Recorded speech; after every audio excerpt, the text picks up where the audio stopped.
Hi, welcome to Athletes to Entrepreneurs, the Alumni Journey. I'm Rob Finkelstein, host of the show. I'm the founder and CEO of Alumni Direct. And what we've done is we've created the premier platform for alumni worldwide to help them connect within their affinity groups, whether it's college community centers, fraternities, sororities, even athletes. We put together these community centers to help people out. And one of the things we're doing is trying to create various content on shows and webinars. We're really excited about this show. What we're trying to do with Athletes to Entrepreneurs is to teach and inspire athletes that there is life after sports. So today we're really excited to have Hannah Valenzuela, and she is an elite distance runner. She grew up running through high school and ultimately college and competed at national level in various championships. And we're so excited to have her. She's also a podcaster, so she's going to teach me a couple things today of how to do a proper podcast, how to ask the right questions, be enthusiastic, all that good stuff. So anyway, Hannah, welcome. Thank you for joining us today. Hi, Rob. It's an honor to be here, and I'm so honored and was so ecstatic that you reached out to me. Just in terms of an interview and talking about my podcast, I feel like it's a sign that I'm doing something right. And so I really appreciate that. And I really admire you for your unique perspective and your unique ambition in what the scope of your business is and what your work is. I feel like it has a very unique edge to it, and there's definitely a need for it and a need for connecting people, whether you're a former athlete or a former student. And I heard you mention even sorority and fraternity in there as well. Yes. I think college is such an important time, but it's also very fleeting.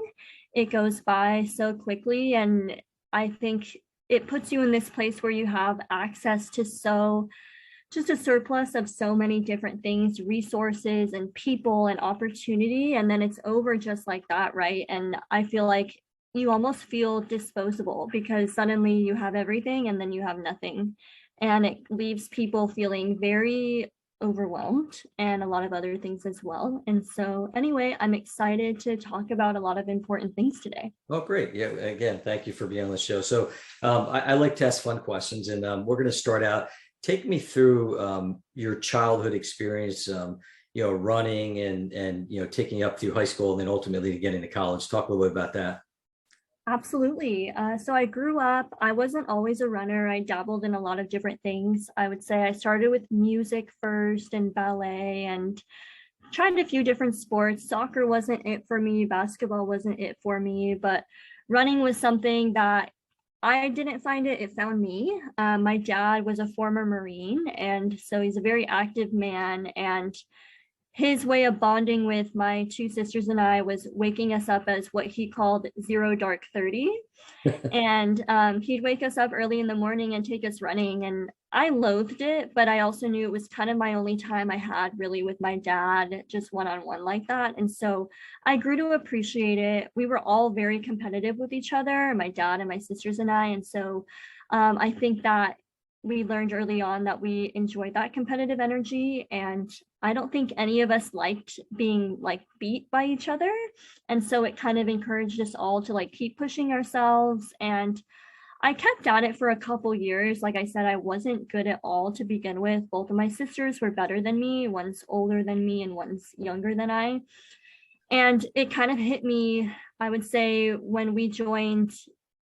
There's like, regular races, road races, there's sports when you're in school, but then there's also club sports. Like every sport has that club level to it. Like once you're serious once you join club sports. And so we joined a club running team, and it really hit me when I noticed that I was always the one in the back of the pack. And I got to the point where I didn't like that. And I was thinking to myself, hey, if I'm doing this, I want to be good. And I was kind of tired of being the one that was in the back. I was tired of my little sister being better at me than everything. And I just kept at it. And one day I had a breakout race. I remember I was in 8th grade and I was competing at Mount Sac. And my mom and I were out shopping the night before. And as a joke, I kept picking things up that I liked. And as a joke, she would say, oh, if you win tomorrow, I'll get that for you. If you win tomorrow, I'll get that for you. And I mean, it was just such a joke because why would I, Hannah Valenzuela, win a race? And then the next day came at Mount Sac, and I won the race. And so, my mom, she was really excited for me, and she, of course, kept her word and bought me those items that she wasn't expecting that she'd be buying for me. And then from there on, that really perpetuated the start of my career. Like, that one win led to the motivation to train for the next race. And if you're a runner, you know that like there's always another race to train for. And yeah, I would say 8th grade was really what marked that beginning of my prep career as a standout distance runner. I competed for the Southern California Roadrunners growing up. I know that you were a distance runner. I'm not sure how familiar you are with the prep scene, but I think a lot of people, if they're from Southern California, they're pretty familiar with those names. Like, if you're listening, Right. Southern California Roadrunners, Equalizers were huge. San Diego Roadrunners were huge. Who were some of the other ones? LA Jets were huge. They were more for sprinters, though, I would say. But yeah, so prep running was a huge part of my youth. I can remember doing homework in the car on the way to practice, because where my team was located, it was about an hour and a half drive to where I grew up. I grew up in a very small town, kind of secluded and away from everything. But, my life revolved around those trainings and then racing on the weekend, but I lived for it, and I really grew to love my sport because running was really ultimately the first thing that made me feel special. I had never really found anything before that I felt like, hey, this makes me special. Like, this makes people notice me.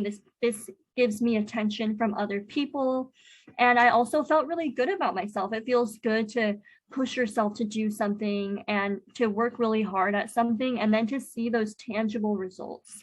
And that's something that I really loved about running. It's like you get out of it what you put into it. So if you know that you're putting in that work and you're putting in the mileage and you're doing the workouts, you know that like come race day, you will be ready. And so, I mean, ever since that fateful day, Mount Sac 8th grade, I just kept getting better from there. And it just led to what ultimately was my like winning streak, where just where I grew up, I think most every race I competed in, I won and set the course record for. And this really went on my entire middle school and then high school career. And I mean, that comes with a lot of pressure, of course. Where I grew up, I was definitely known as like Hannah the runner. And I was on the cover of the city newspaper every week for the latest race that I won and held the course record for. At a higher level, I would say, I mean, at that age group prep level, we're talking about when it came to nationals, I won my first national championships when I was 16 in North Carolina in the 3,200 meters. So I did cross country and I did track. Okay. And then, I continued standing out. I was a big standout in high school, and every year just kept improving. And I would say by sophomore year in high school, I knew like, hey, this is something that I really want to do long term. And I think you're mature enough at that age to understand that you really love something and you really want to stick with something. So although like my family was really supportive of me, like in my own heart and in my own head, I knew like, hey, this is something I want to do for the long run. I was already like had those Olympic aspirations. Like I trained like a professional athlete at that point in my life. I mean, in high school, I would wake up at 3:30 in the morning and make my mom coffee, and she would drive in the car behind me while I ran in the dark at 3:30 in the morning, so that I could train before school. And then I'd come back, and because of where I grew up in Apple Valley, it was cold, and so I'd keep a trash can in the backyard filled with water from the hose, and it'd be so cold that the water would be frozen. So I would sit in the water taking an ice bath and eat breakfast and read a book. I'd always read books by former like really successful runners like Shalane Flanagan and Kara Goucher and all the great runners of that time period. And so what's funny is I think back because back when I was growing up running, there was I don't know if you remember the name Mary Decker. Like, I mean, she was absolutely. Like, there was a lot of people. So what's interesting, we've had some conversation. I talked to Hannah. Me being a runner, I can understand that there's a lot of I guess sometimes when you look at running, some people might not think necessarily of it as a sport. I think now it's more so than when I was growing up and I was running, but there's a lot of practice and dedication that goes with it. But one thing that I always ask people, I say, do you have, did you ever dream of being a professional athlete, so to speak? And for me, I joke around and say I did, but it wasn't good enough. But I ran, so I could understand now coming from your perspective. So did you? Is that something you kind of alluded to briefly? But did you aspire to be that Olympic athlete or that professional runner? Absolutely. I mean, like I said, I competed at nationals every year for cross country and track. My senior year of high school, I qualified for 2 world championships. So I competed, I had the opportunity to compete in Slovenia in the World Mountain Running Championships. And then I also competed in Spain in the World Cross Country Championships. And so, I mean, to compete in foreign soil at that level, that's the highest level that you can achieve in your sport. And from there, I really pictured myself only going up from there. And I mean, it was such a surreal feeling because that's really all I wanted for myself. And I truly loved it. I mean, I loved that feeling of training and giving everything to my sport. I was always very focused. I didn't grow up with many friends. I never had a boyfriend. All I wanted to do was, train, work out, go to the gym, go to school, train, work out, go to the gym, do everything I could just to really become who I wanted to be. And so absolutely, I think I had that mindset. I had the discipline, I had the drive, I had the heart, I had everything. And then I think what it came down to was just, it could have been a little bit of everything, maybe too much too soon, because in a way, by the time I got to college at UCLA, in a way, I was already burnt out in some ways. And then I just really started struggling with my mental health at that point. And we can get to that in another question. I know I'm answering like Sure. 10 different topics in one question. But this is great. You're doing the whole show for me. I just got to sit back and let you. Yeah. So it's, there's a lot of dedication, and, I've talked to various athletes across different sports, but I think the common theme is, especially growing up and doing these sports, is just there's a lot of hard work and dedication and a lot of sacrifice. I mean, you mentioned it, just not having maybe that social life. I mean, we're out, I know in my case, just running, and, there's things that we couldn't necessarily do, like, going out to parties and things like that, or just, the night before meets, but it also, you have that camaraderie of the team. So now fast forward, you're into college.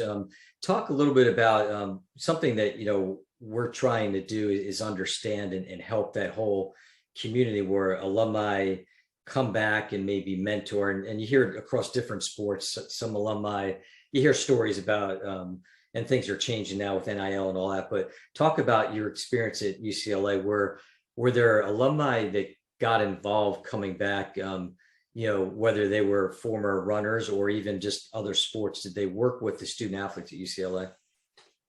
Oh, no. I mean, I can honestly say during my time, I never met an alumni or really spoke to an alumni. And you bring up a great point, because I think that alumni have something in common where, now as an alumni of UCLA officially, like, I love mentoring students. I just spoke on a panel the other night and got to speak to someone that's still that was just accepted into UCLA and is still trying to decide if they want to go to UCLA. And so I love that mentorship aspect, but was it there? No. I think there's a need for it. I think that sometimes student athletes, more often than not, need someone to talk to that's not a parent and not a coach, but someone that's been in their shoes before and can really see things through that same lens. Yeah. And I that's something that we've talked to, in listening to some Mataj's podcast with other folks, just hearing their stories. I think there's definitely a need for it. There's different groups that we're trying to work with. I mean, I think ultimately, like, within our community centers, we're creating what's called Athletes Corner. And within that area, we want to help to promote college athletes now, which we'll get into in a minute with the NIL stuff, but then also alumni athletes, and giving them somewhat of a platform. But with that, we also want to provide resources. And I've been fortunate, the more I expand into this area, just seeing the different people out there willing to help athletes. Because I think, and we'll talk about it in another question later, but just how these athletes, you spend your whole life in the practice and the games and everything else. And then all of a sudden, you get to the point of where, okay, now it's, the sports are done. I mean, some people are fortunate to play professionally, but even from there, there's still at some point there's an end. So talk a little bit about how do you feel like your athletic career helped prepare you for your future after, the sports were over for you? That's a great question. I would say it took me a very long time. It took me years, and even I'm still a work in progress in terms of that mentality. But I think what really did it for me was learning that it's not like necessarily just the sport that makes you special. It's the person that is putting in that action. And so once I was able to connect those dots that like, hey, it's not just my sport that makes me special. It's like my skill set, it's my determination, it's my work ethic, it's my drive, it's my type A, like obsessive compulsive like personality that really allows me to like apply myself to something and see it through at like a very high level. And I mean, it really took into like, now entering into my late 20s, and it's taken me that long to really understand like, hey, like I can really apply myself to anything. It's not just, running wasn't the only thing. It's just one of the first things that I tried and I became very, very good at. What exactly was your question? I know I started. Well, no, just more, but just you're kind of answering because I'm asking like how it prepared you for your future. So Right. a lot of that drive and determination in athletes in general, but I know for me myself too, just I think it's definitely shaped how my work ethic and everything else because of all that hard work and the practice and things that I put in. So it kind of switching gears a little bit. So I've been talking a lot about this whole NIL, and you're hearing more and more traction on it. What's your thoughts on it? Kind of going back, and really it could be any athlete because there's all across the board. There's a big article down here in South Florida talking about some of these college athletes now and having the ability, especially I think some of these ones who, maybe they're not the superstars or they don't go to the big school. But what's your thoughts? Tell me a little bit about that. On NIL? Yeah, just about the athletes being able to kind of promote themselves and get paid for it when they're in college now. Okay, I needed you to expand on that because I can't say I really keep up with relevant sports events. Like honestly, since I stopped running for a long time, it was because it hurt too much to like stay in the know of everything. But Right. now I think I just live in my own bubble, as I think we're all guilty of. I've been Right. very busy with my personal and professional life. But with that said, this is a very important topic. So thank you for bringing light to that for me. I would say it's incredible.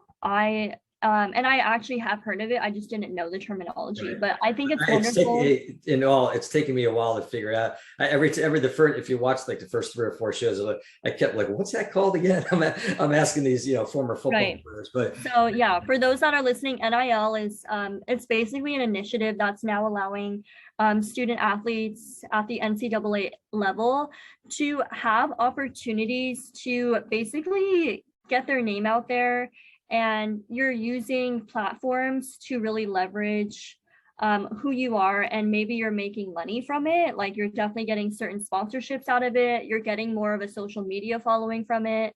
I think it's phenomenal because again, like I try to assert in my podcast, Women's Soccer Talk, this is a big topic for me, is that being a student athlete, it's not like a social class. It's not a socioeconomic status. So, just because someone is a high achieving athlete doesn't mean that they're a millionaire or they have all of these resources. We all come from different backgrounds, and honestly, I would say some of the best athletes come from the toughest backgrounds, and through that is how they really developed that grit.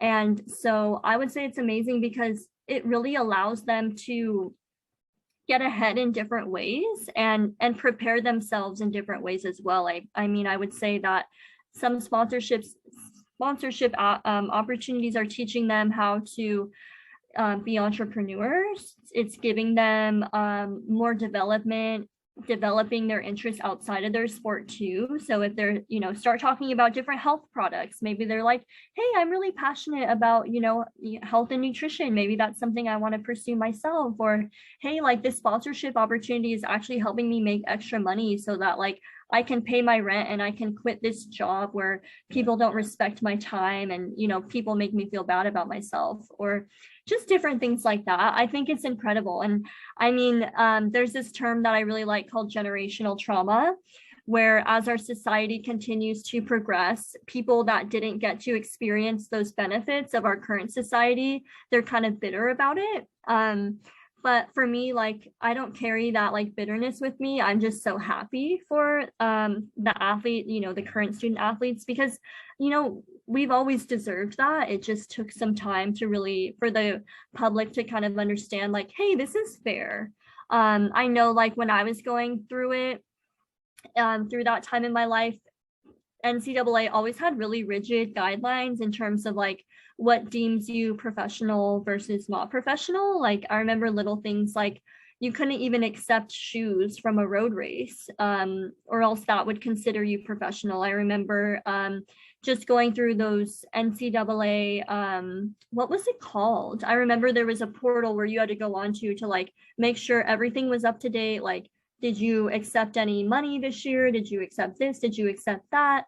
And it's hard too, because I think for me, like growing up, I wasn't from the most affluent of backgrounds. And so I would have really benefited from an extra check that could have helped pay for some things, or at least pay my mom back the gas money that she spent on taking me to the race, you know, just things like that. I think it's amazing. Yeah, and I think in some of it, you know, some concerns come up that some of the other guests have talked about, just with the concern all of a sudden with, well, you know, these athletes getting this money and maybe not knowing what to do with it from a standpoint of taxes, investing it. And that's, you know, and I talked about different resources. That's something that I'm passionate about, seeing how that just gets back into the coaching, mentoring, and some of these athletes coming back that have been exposed, even like social media. I mean, that's a big issue today. I know, yeah, probably even when you were around, it was there too, but not when I was growing up. Social media wasn't a big thing, but still, it's kind of guiding these people and these athletes and teach them. So now we're going to kind of just fast forward a little bit, and I know you're in, you know, still in the college environment per se. What kinds of impact in your life have you seen with alumni, like in helping you? Or you interacting and networking, connecting with other alumni? I think that's something that hasn't really taken form until more recently, because it took me a while to put myself out there again.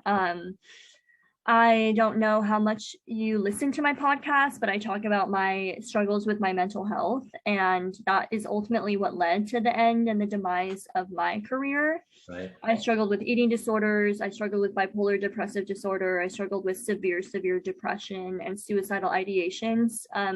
It took me years to come out of like the dark of that. And when I say dark, I refer to like no social media, very minimal contact with family, really no social contact or social life. I was basically going to work, and I took up serving jobs, which I really liked because you make really good money and you're able to pay your bills, but it became like my comfort zone. So I would go to my serving job and then just like clock in, clock out, and then just isolate. And I just did what I needed to do to get by. Right.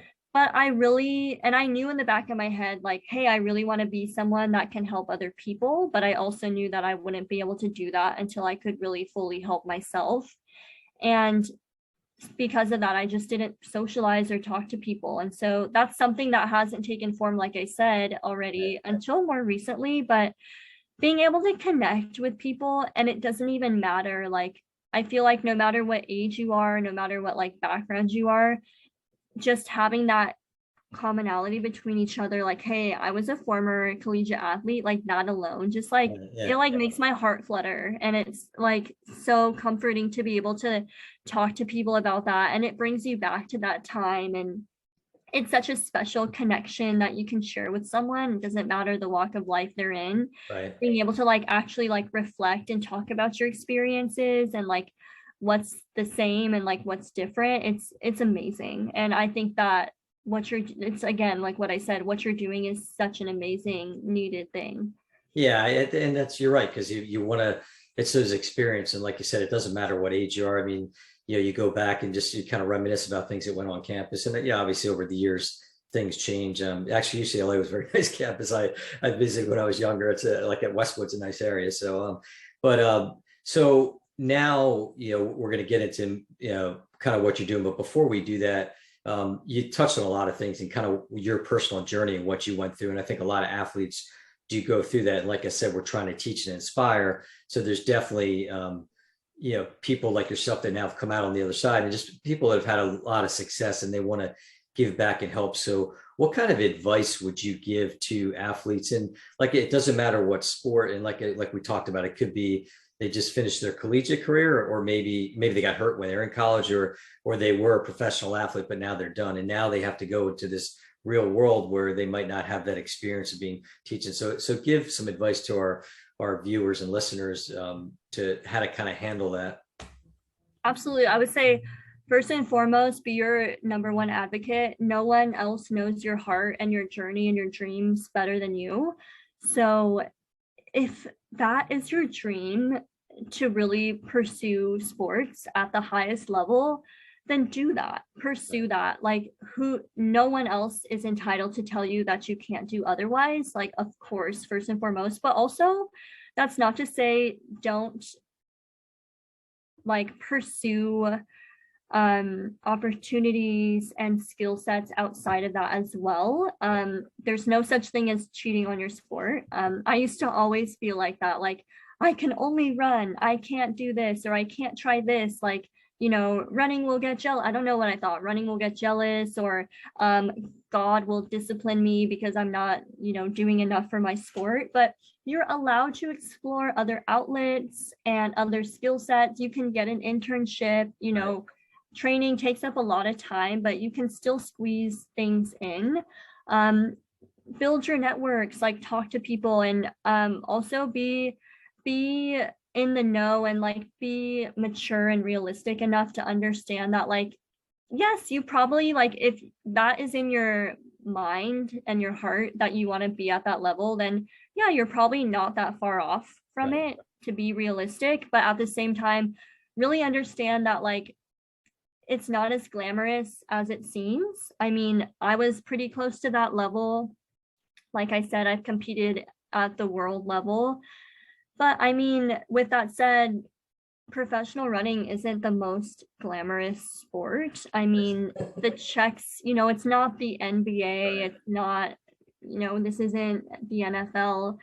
The checks aren't really the same, and you can get sponsorships from Nike and Adidas, and you can get a free pair of shoes here, and you can be testing shoes here. But I mean, is that enough to pay your bills? Or also, what would happen if you got injured, God forbid, out of nowhere? And so I think it's just really learning how to cover your own bases. You can follow your heart and follow your dreams, but also like set yourself up with like backup plans as well. And don't let that be like the end all be all. Like I would, like, the second I try to think about like life outside of running or other options, I just couldn't handle it. It was painful for me, and it hurt because I didn't want to think about a life without running. But just allowing yourself to be flexible too, like, that's not what life is, just doing one thing and one thing only for the rest of your life. Now, so quick side note, do you still run? Yeah, I dabble in it. I mean, I'd love to say like I wake up every morning and go for a run on the beach, which I do that a lot, but not every day. I've definitely had like ups and downs when it comes to like my relationship with running, but I think I've just also learned to love like just exercise as a whole, and understanding like it's more about like the mental payout for me at this point. Like, of course, like we want to look our best and feel our best, but I also know that like mentally I'm at my best when I have some sort of exercise routine. It might not be running every day, but there's always like something I try to fit in. It's funny. I have, you'll relate to this. So, growing up running in high school and college, we'd run 60, 70, 80 miles a week.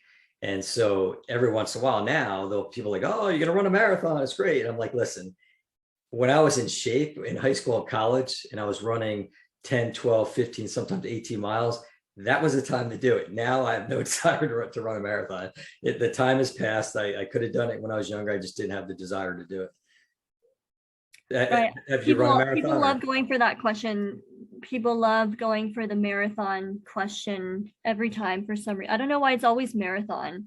Oh, you're a runner. How many marathons have you done? I always get that. I'm like, none. I haven't done any yet. That's good. Right. High five on that one, because that's good. So now I always talked about it. Kind of gave in the beginning, I talked a little bit about what you're doing today, but now this is kind of like the commercial time. So share with us some of the things that you're doing today, how people can find you. I know we've talked a little bit, so talk maybe a little about your podcast and some of these other things you have going on, and then also, like I said, how people can find you. Absolutely. Well, I would say throughout it all, there was always one person that was standing by my side, and that was my best friend. But he was like my comfort zone, and outside of him, I really didn't branch out. So if he were ever talking to his friends about me, or people would bring me up, they'd always refer to me as the invisible girl, because I was like nowhere to be found. I wouldn't go out. I wasn't going out to social activities. I wasn't on social media. So I'm getting out of it. I'm no longer like so much of the invisible girl. I still have a lot of growing to do. If you look me up on social media, you're not going to find me, but it's all coming. It really started with me finally releasing my idea, Women's Locker Talk, which I call it my Locker Talk podcast concept, which consists of women's locker talk, men's locker talk, LGBTQ plus locker talk, and Locker Talk University. And it's my podcast that I use to discuss and articulate stigmatized topics that may or may not be commonly discussed, both openly and behind the scenes in our sports environments and communities today. So I use the art of storytelling. Like initially, my intent was just to use it as a way for me to tell my stories. I know I had a list that I brought up of the things that I struggled with in terms of my mental health. But it actually has turned into so much more than that. I've had a lot of people reach out to me that also want to tell their stories. And so I call it like coming into my locker room and having a space where people can use that space to just get whatever it is they need to get off of their chest. So a lot of times it has people talking about, like with our mutual connection, Taj Deshawn, he was on there talking about his experience in football and how he really grieved the loss of his sport when he stopped playing and how that led to depression. But as a Black man, it's really difficult to discuss mental health because people look at you, A, because you're a man, and two, because you're Black, and they expect you to be just this epitome of masculinity and strength. Right. And so I like to uncover stigmatized topics. I like to be very transparent and real. And it's still in its early stages. I have about, I think, 20-ish episodes.